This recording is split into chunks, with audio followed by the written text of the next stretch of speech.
Morning. Don't know where you are, but where I am? It's early. The world's still stretching.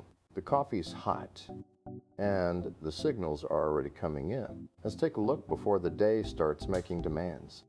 This is Signal Check with Adrian North. It's early out here. Quiet enough to catch the patterns before they turn into headlines. Coffee's brewing, and the signals from overnight are worth sorting through. Let's pull the useful bits before the noise takes over. This is Signal Check with Adrian North.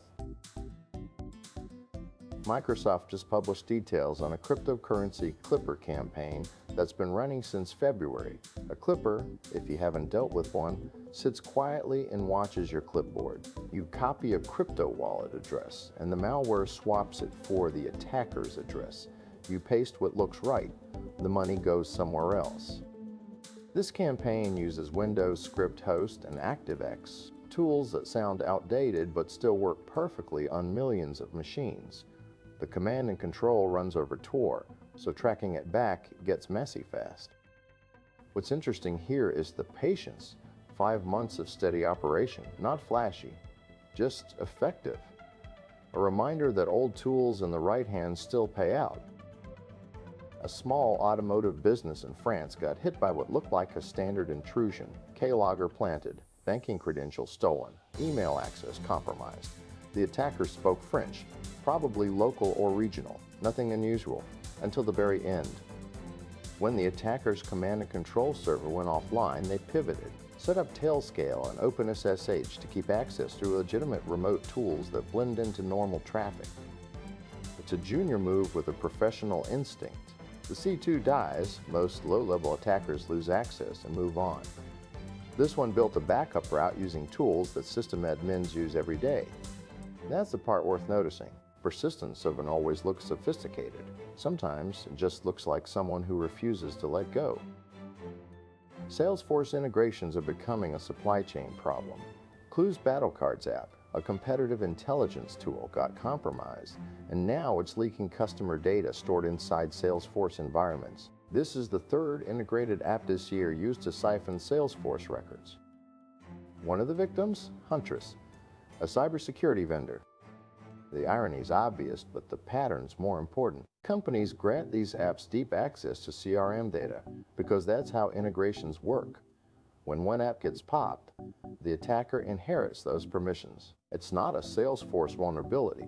It's a trust model stretched past its design limits.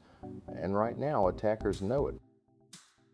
So this next one's different. A piece on shoulder and back exercises to improve running mechanics showed up in the feed this morning. Completely off topic for a tech and security show, but it made me pause. The idea is simple. Runners obsess over legs and forget that posture and upper body stability drive efficiency. Weak shoulders, weak form, more fatigue, worse times. And honestly, the same logic applies here. People pour resources into endpoint tools and forget about access hygiene, or they patch servers and ignore the app layer.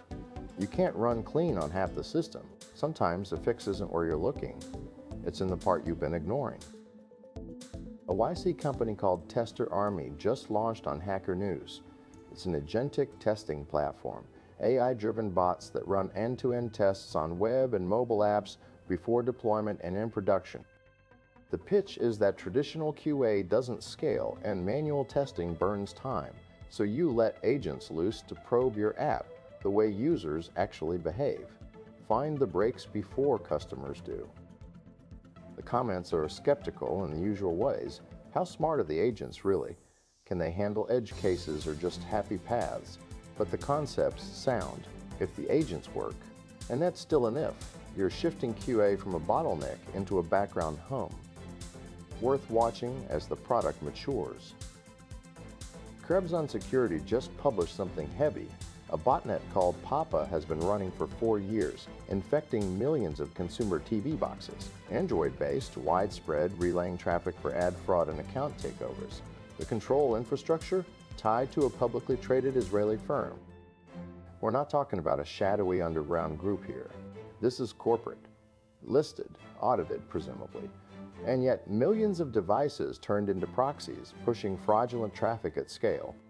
The investigation's ongoing, but the shape of it is already uncomfortable. Botnets used to be lone wolf operations or organized crime. Now they're business models. That's the part that sits wrong. When fraud infrastructure gets a ticker symbol, the line between legitimate and criminal doesn't just blur, it relocates entirely. That's Signal Check for today. Close the tab, step outside, the day's waiting. We'll talk again next time.